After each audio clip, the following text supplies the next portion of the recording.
Hey everyone, welcome back for another episode of Coffee with Mare. Today our subject is going to be all about ears. It's about low frequency hearing loss, which I have, and tinnitus, which I also have. Low frequency hearing loss is one of those really weird things. Because I have a connective tissue disorder, I have hypermobile Ehlers-Danlos syndrome, I'm more likely to develop hearing loss, and as it turns out, I do have low frequency hearing loss in both ears, which came as a big surprise to me and also my doctor. A few years ago, I went in to see her and I just mentioned casually, I said, is there any way we can do a hearing test? Can we get my ears checked? And she asked me why. And I said, well, I'm noticing, because at that point I was very, very ill, like a lot sicker than I have been in the last year or two. And so I spent almost every day, all day, horizontal, either awake or sleeping, and watching Netflix if I was awake. And I had noticed that depending on what side I was lying down on, I sometimes wasn't hearing as well in one side over the other, and I just thought that was weird.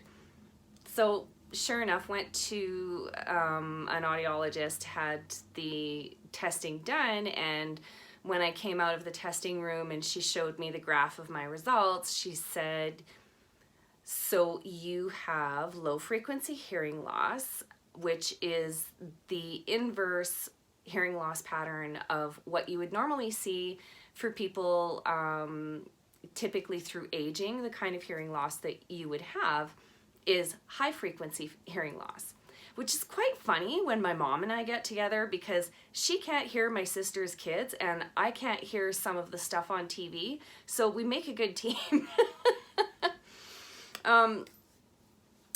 So anyhow, so when she gave me these results and she told me this is in both ears, it's permanent, I kind of went, oh, okay. At that point, there was also a possibility that it could also be related to Meniere's disease, which thankfully I went and saw an ear, nose, and throat specialist who actually his specialty is in this sort of thing, hearing loss and tinnitus, and he said, you know what, I don't think it's Meniere's. I don't think we need to worry about that. If that's something that develops later, we can take a look at that. But he says at this point, no, I think it's more related to the EDS, your connective tissue disorder, than anything else. So we can kind of move forward with that knowledge. However, he then turned around and said, there's really nothing we can do for you. And I went, really, nothing? He goes, no. He says most hearing aids are designed for typical pattern high frequency hearing loss. So for people who have low frequency hearing loss, there's nothing they can do. And I kind of went, okay, well, that kind of sucks, but whatever, just keep the captions on the TV. And what happens when I'm having conversations with people, I still hear quite well. It's just there's certain ranges that they simply just don't exist. I just don't hear those tones at all anymore. And that happens if people are speaking very softly, or if they have a particularly low tone of voice. So men in particular, and some women, I have a really hard time making out what they're saying. And especially if it's somewhere that is crowded and busy, or there's a lot of noise, I find myself lip reading quite a lot. And that was the other thing that had kind of led me to suspect that I might have some kind of hearing loss, because I was catching myself lip reading when I was in social situations where it was just really loud. Like if you're in a restaurant, or you're in a bar, or just anywhere where there's a lot going on around you and that the noise volume is quite high. So So I do lip read. I'm not the best lip reader. Like, I'm not one of those movie lip readers where, they can look at someone that's like across the street and that they can know exactly what conversation people are having. No, I don't need to lip read to that point because I still can hear quite a lot. But it is a valuable skill that I am developing, and sometimes just for practice, I find that I am looking at people's lips when they're speaking so that I can actually just start familiarizing myself with their speech patterns and how they form words. And I've always been fascinated and kind of obsessed with languages, and I love hearing and listening for the different ways that people form their words, and with different languages how they're formed, and I have kind of an ear for accents, I guess. And it's something that started when I was a kid. I didn't even know I was doing it, but anyhow, so I just love just watching people when they're speaking. So that, I guess, has been sort of a benefit that, I was already interested in that, and then I gradually lose my hearing to the point where it's noticeable, and now here I am. So the other thing is with tinnitus. Now, if you're not familiar with tinnitus, it's ringing in the ear that just, in the ears, never goes away. It's just ever present. And sometimes it can take the form of like whooshing. It almost sounds like you have water, or like if you could hear the blood flowing through your ears, like it's kind of like you hear that sort of sound, and it's very weird. My tinnitus is more on the ringing side than it is on the whooshing side, but there are days where even that is quite bad. And if you can imagine, so now you pair some hearing loss with some tinnitus, and the ringing in the ears for me varies. It's always there, but some days it's so loud that if I'm already having a hard time hearing somebody speaking because of the tone of their voice or something, it's even worse, because sometimes the ringing in my ears seems like it's louder than the person that's talking in front of me. So it's a really interesting thing to cope with. And that same specialist that I went to for the hearing loss, he also has tinnitus. And, he asked me, he's like, well, what do you usually do for your coping strategies? And I said, well, I do have an app that's really, really great that has different, it's called Binaural Beats.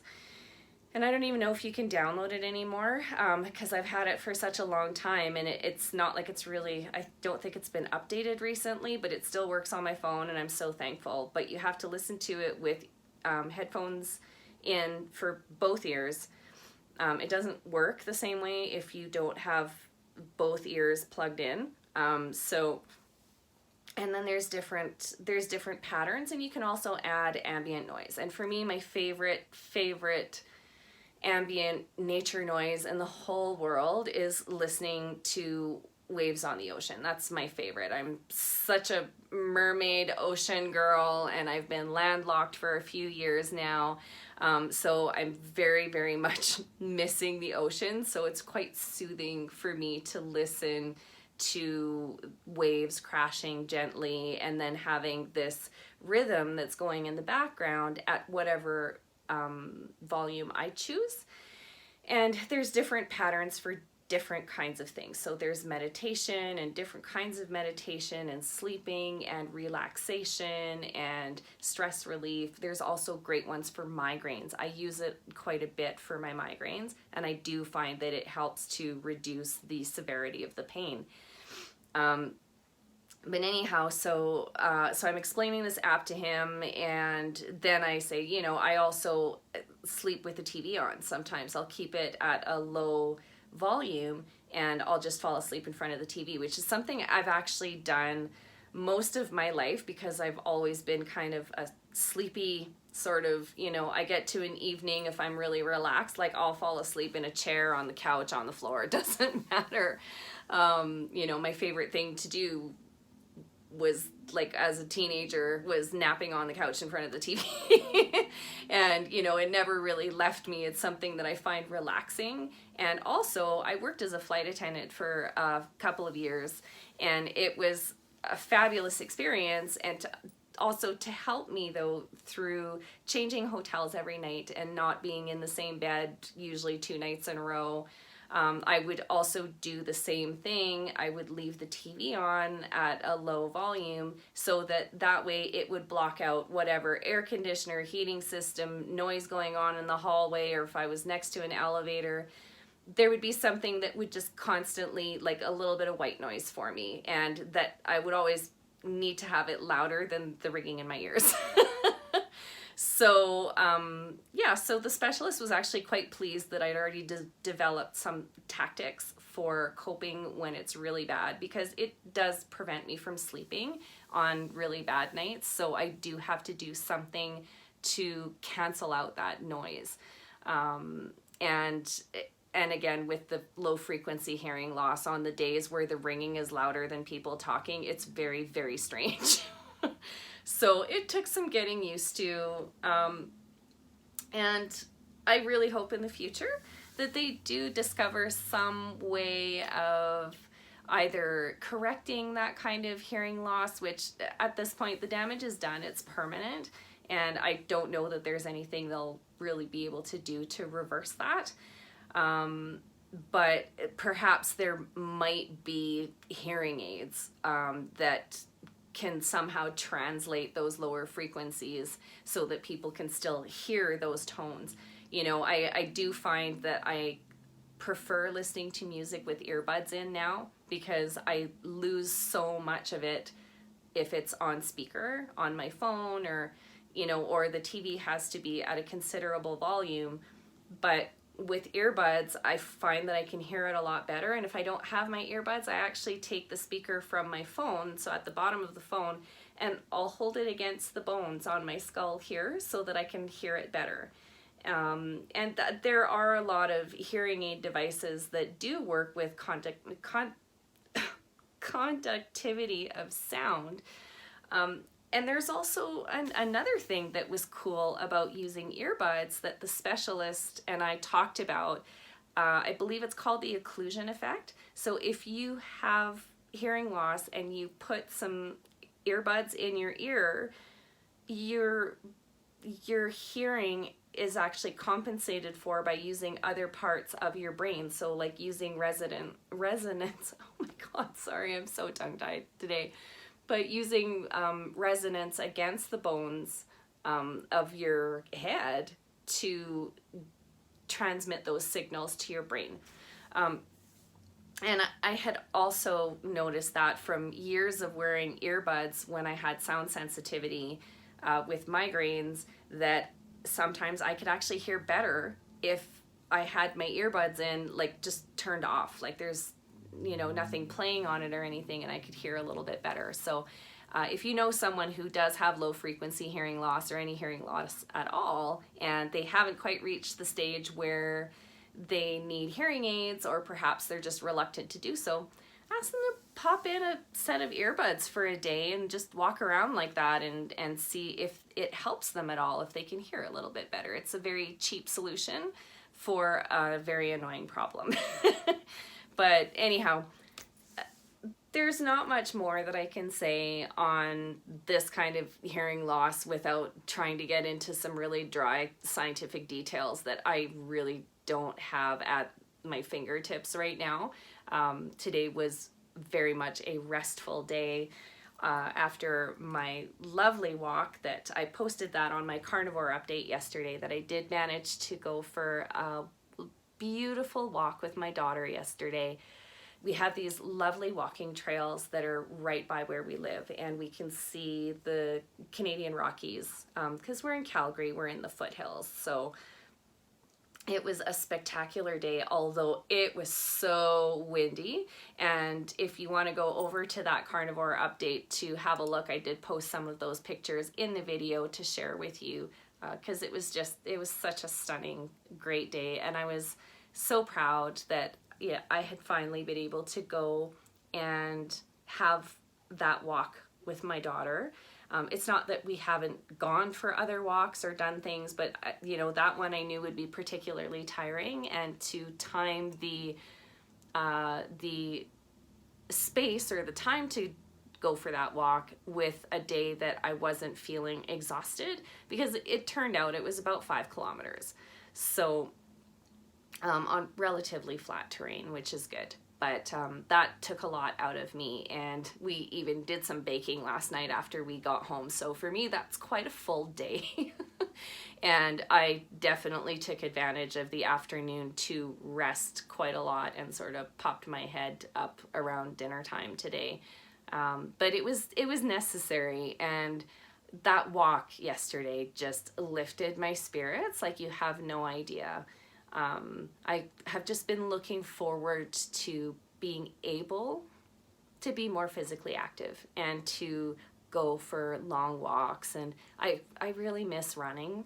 I know most people hate running, but I actually really enjoyed it because it was my time for me to go clear my head and pound the pavement a little bit and, you know, work out some frustrations if I had any, which of late, I don't have many. Quite frankly, I'm a really happy person.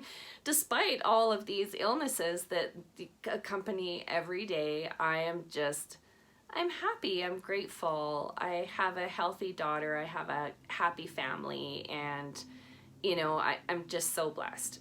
So things could always be much, much worse, and they have been much, much worse than they are now. Because I've really had kind of this past year has been one of my best years in a long time as far as energy and activity level and getting out and about to do things and meeting people. So overall, it's just, you know, going for that walk. Yeah.